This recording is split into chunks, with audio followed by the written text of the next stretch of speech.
Jonathan. Yes. What does it tell you?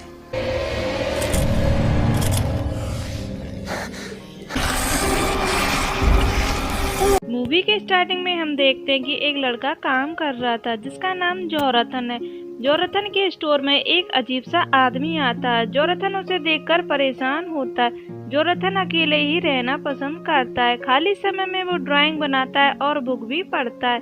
वो अजीब सा आदमी दरवाजे पर लॉक करता है। जोराथन उसे देखकर परेशान हो जाता है। जोराथन अपनी बोरिंग लाइफ और अकेलेपन से मायूस होता है। वो अपने पेरेंट्स से भी बात नहीं करता। एक रात वो रूम में बैठकर ड्राइंग बना रहा था, तभी उसे टीवी में एक ऐड दिखता है जिसमें एक नंबर दिया गया था।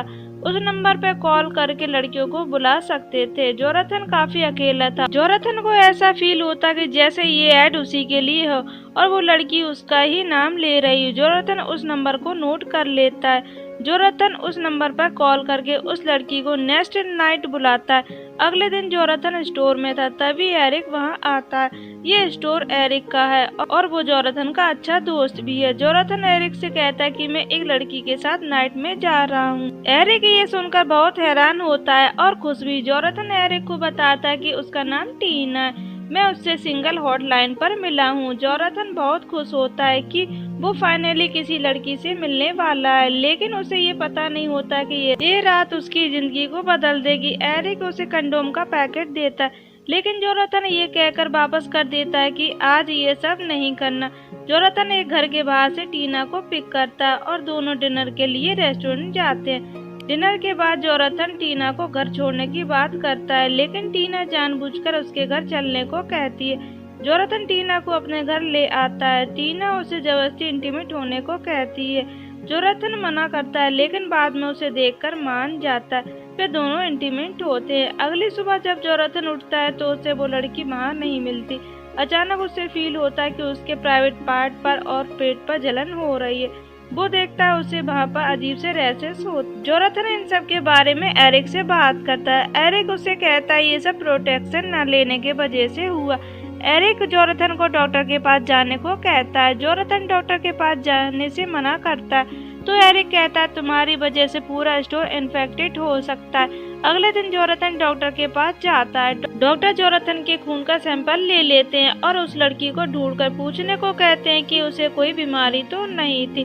जोराथन टीना का नंबर ट्राई करता है, नंबर बन जाता है। फिर जोराथन उस घर पर जाता है जहां उसने टीना को पिक किया था, लेकिन उस घर का दरवाजा कोई और आदमी खोलता है। वो आदमी बोलता है कि यहाँ टीना के नाम की कोई लड़की नहीं रहती, पर जोराथन को याद था कि वो यही घर है। वो जबरदस्ती घर के अंदर जाने लगता है तो उसे अंदर कुछ अजीब से आदमी दिखाई देते हैं, तो वो डर कर बाहर आ जाता है। घर आकर जोराथन दोबारा उसी नंबर पर कॉल करता है, लेकिन उसे वहाँ से कोई इन्फॉर्मेशन नहीं दी जाती। फिर जोराथन रेस्टोरेंट जाता है, लेकिन वहाँ पर किसी को उस रात वाली लड़की याद नहीं रहती। वही एक अजीब सी बात होती है। जब जोराथन उस लड़की के बारे में पूछ रहा होता है, उसको एक औरत देख रही थी। तभी जोराथन को एरिक की कॉल आती है। वो उससे कहता है कि तुम किसी मुसीबत में हो। जोराथन उस औरत को छोड़कर एरिक के घर चला जाता है, लेकिन वहाँ बहुत अंधेरा होता है। उसे एरिक नजर नहीं आता। जोराथन पूछता है एरिक कहाँ हो। तब वहाँ से आवाज आती है कि मैं अपने कमरे में हूँ। जोराथन अंदर जाता है तो कोई उस पर जंप करता है। जोराथन उसे बहुत मारता है। तभी वहाँ पर पुलिस आ जाती है, जोराथन को पकड़ ले जाती है। अगली सुबह जोराथन के पास एक डॉक्टर आता है। उससे पूछते हैं कि तुमने अपने दोस्त एरिक के साथ ये क्या किया। यहाँ पर मूवी में एक और ट्विस्ट आता है। हर एक्सीडेंट के दो पहलू दिखाए जाते हैं, एक जोराथन से और दूसरे बाकी मूवी के कैरेक्टर से।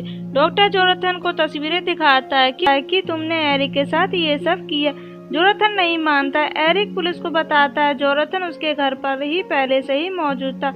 जब मैं उसके पास गया तब उसने मुझ पर अटैक कर दिया, जबकि जोराथन के हिसाब से कुछ भी नहीं हुआ था। यहाँ एरिक ये भी बताता है कि जोराथन को कोई कॉल नहीं की, कोई भी जोराथन की बात पर विश्वास नहीं करता, यहाँ तक कि उसके पेरेंट्स भी। उनको लगता है कि जोराथन के दिमाग में गहरा असर हो गया। हॉस्पिटल में रात को नींद में जोराथन को ऐसा लगता है कि कमरे में कोई आया। वो उठकर देखता है पर वहाँ पर कोई नहीं होता। तभी वो देखता है कि उसके हाथ में और रैशेस हो गए हैं। अगली सुबह उसके पेरेंट्स जोराथन को घर ले जाते हैं। मगर वो अकेला रहना चाहता था। उसके रैशेस और भी बढ़ जाते हैं।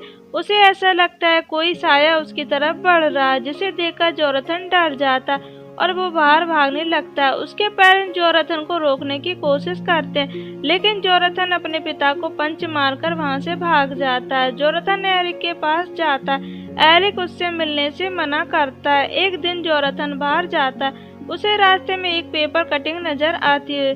उसे देखकर जोनाथन को रेस्टोरेंट वाली औरत याद आ जाती है, जो उसे अजीब नजरों से देख रही थी। जोनाथन जल्दी से दिए गए उस एड्रेस पर पहुंचता है। जब मेलिंडा उससे मिलती है, वो बताती कि तुम पर ब्लैक मैजिक किया गया है और तुम पर चुड़ैल का साया है। मेलिंडा बताती कि डेविल के आदमियों के जरिए टीना ने तुम्हें परेशान किया है। वो ऐसे इंसान को ढूंढते हैं जो अकेला और दिल दिमाग से काफी कमजोर हो। इसकी निशानी ये है, जो भी इस बीमारी से पीड़ित होता है उसके अंदर ब्लैक रैशेस बनने लगते हैं, जिन्हें निकालना पड़ता है, वरना एक दिन डेविल उसे मार देता है। जोनाथन को मेलिंडा की बात पर यकीन हो जाता है। वो उसे एक चाकू देती है कि इसकी मदद से ब्लैक धारियों को निकालना होगा। जोनाथन तुरंत टीना के घर जाता है। वहाँ उस वक्त कोई नहीं होता।